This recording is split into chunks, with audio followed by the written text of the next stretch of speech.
mga pips, kamusta na ulit kayo?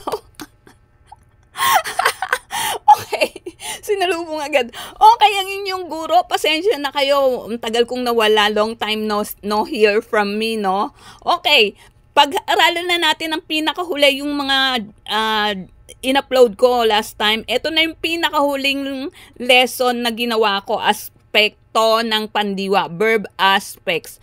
Okay, ang paggamit ng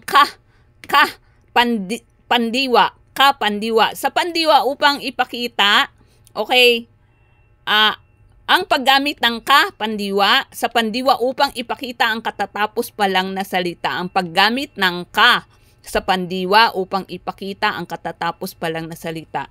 Ano ba ang Ano ba ang pandiwa? Verb, tandaan nyo yan, verb. Pandiwa, verb. The use of just. Okay, just. Adverbs siya.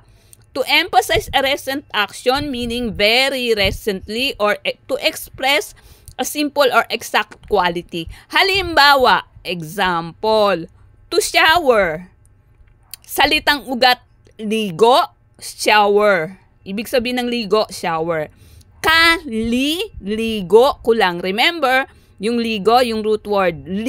Ito yung prefix, yung unang vowels at consonant sa root word. Okay? Kaliligo ko lang.